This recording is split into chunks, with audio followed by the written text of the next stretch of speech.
Hi, and welcome to the 10-Minute Food Truck Training Podcast. My name is Bill Moore. I am a food truck business coach and author of Food Truck 101, Beginner to Winner. This podcast is all about helping you start and grow your food truck business. Today I'm going to talk about something that's near and dear to my heart, and that is quality food. I cannot stress how important having quality and high quality is in your business. So we're going to kind of go through some of the things that led to me being able to draw that conclusion over the course of my career. The very first time I got to eat out in a fast food restaurant, now remember I'm 62 years old, so we didn't have a lot of fast food restaurants when I was a youngster. The very first one that came to our little tiny town was called BBF, and that stood for Burger Boy Foodorama. And they had a little jingle that went a nickel and a dime, that's 15 cents, and something about you can buy a burger or something. I drove my dad crazy singing that little jingle until he took me to get my very first hamburger at a fast food restaurant. And I remember eating that burger. I can still remember how it tastes today. I would have been 6 years old, so we're talking 56 years ago. I can still remember how that burger tastes. I can remember how Dad acted when he ate it with me as well. That was a really neat experience, but that was also my first time having fast food. A few years later, McDonald's came to our town, and now we had two choices. We had BBF and we had McDonald's. BBF was closer to our house than McDonald's, so we ate there more frequently, but every once in a while, we got to go eat at McDonald's. What I noticed about McDonald's when we ate there was the burger wasn't quite as good. I didn't care for it as much. Even though it was very similar size, very similar shape, cooked very similarly, had the same ingredients, but I didn't care for the taste quite as much. When I got into junior high, we had another new restaurant coming to town. It was called Burger Chef. If you guys have never eaten at a Burger Chef, they do flame grilled or flame broiled hamburgers, and it's very similar to a Whopper from Burger King, but their process was a chain-driven broiler that you could actually see the meat and the flames and all that stuff. They kind of put on a little bit of a show, and their burgers had a completely unique taste compared to BBF or McDonald's, and I liked that taste better. What I also liked was I could taste the ketchup and I could taste the mustard on the sandwich better than I could on the other two burgers. The other two seemed to be more worried about the portion size than they were the flavor that it yielded. They liked being able to brag that we have ketchup and mustard and pickle, but you really couldn't taste them. You could see them, but you couldn't taste them. Whereas Burger Chef's burger, you could see them as well as taste them. You could taste the ketchup, you could taste the mustard, and then you had that flame grilled burger in the background. It was a neat burger experience for me.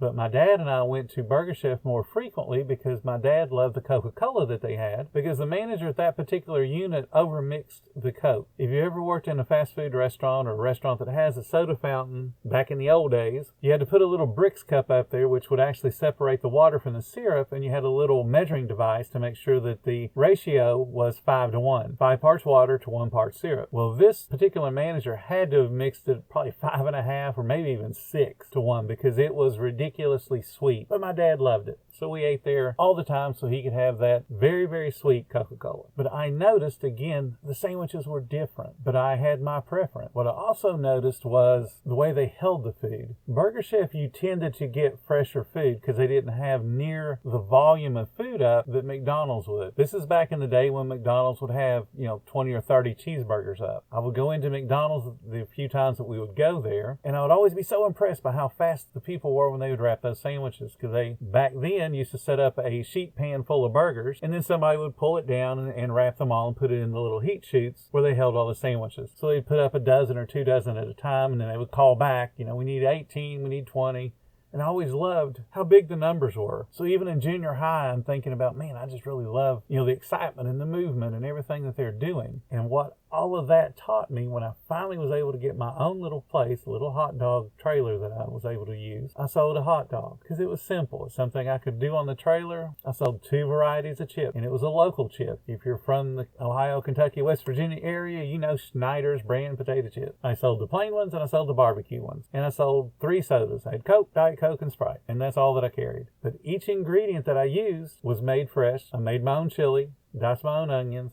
I use Heinz ketchup, I use French's mustard, I use Oscar Mayer hot dogs, and I got buns from the Betsy Ross bakery, so they were super fresh buns. And then I used my restaurant contact to help me get danglers and stickers and other things because I was selling brand name product and could put that on the trailer when I would go out and sell my stuff. So I understood quality, even though at that point in my career, I was delivering it, but really didn't understand the impact. I messed around with the ratio on the condiments to make sure I got the exact right amount of ketchup to mustard to chili to onions so that it all tasted really good the way that I wanted it to. So I learned that quality ingredients helps to bring people in, but you need more than quality ingredients. You got to have a feedback system. Nowadays, getting feedback's super easy. You can just ask somebody, hey, would you do a review on me on Google or on Facebook? Don't forget to fill out my survey. All of those things we hear day in and day out. So getting feedback is fairly easy. But back when I started, getting feedback meant a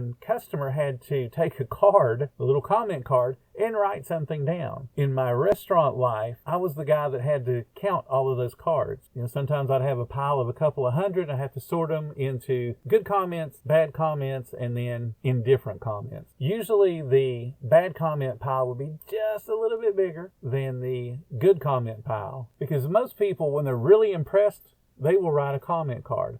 When they're really upset, they'll write a comment card. But when things are what they expect, they don't really write too much. But those comment cards were a big deal, because if somebody's upset enough to write something, you got to take them serious. Just like if somebody is excited enough to write something, you've got to get a hold of them and get them coming back to you, because they're on the verge of being a raving fan because they took time to write. Nowadays, a food truck can ask 30 people to write a review, and they might get 3 or 4 reviews. And if they get 3 or 4 reviews, that might lead to 8 or 10 or 15 or 20 reviews the next day. People like the feedback. They like knowing that, I wrote something good about this place and it got 5 or 10 likes. Got 2 or 3 comments saying, yeah, this is an awesome place. I love going there too. People like that endorphin rush when they see the recognition. So it's easier to get comments now. But you got to ask for them. Hey, don't forget to leave me a review. You need the feedback so you can maintain the quality, because quality is not only food, quality is also in your service and your speed. So you've got to maintain those things. Aristotle says that quality is not an act, it's a habit. And the only way that you can make that a habit is that you practice it day in and day out. It's not just buying good quality ingredients. You've got to be able to portion them, buy your recipes, and do it consistently so that every person that comes and gets your food today, when they come next week, gets the exact same flavor. You don't want to mess around with, it looks like about the right amount, because you'll end up either shorting yourself by overportioning, or you'll short the customer by not putting the right flavor combinations on there that you wrote for your recipes. So quality is not an act, it's a habit. Get in the habit of doing things right to your standards. If you're enjoying the podcast, please consider hitting the support button or following the links in the description. Show any offer of support you can. Every little bit does help keep us going. If you guys love being around like-minded, supportive, positive people, please join our Facebook group. It's called Food Truck Training. There you're going to find a whole ton of information and inspiration. We got an awesome bunch of members there. They care about your success. Thank you guys so much for listening. I certainly hope everything that I talk about helps you with your food truck business. You guys have a great day. Come back tomorrow and I'll have another topic.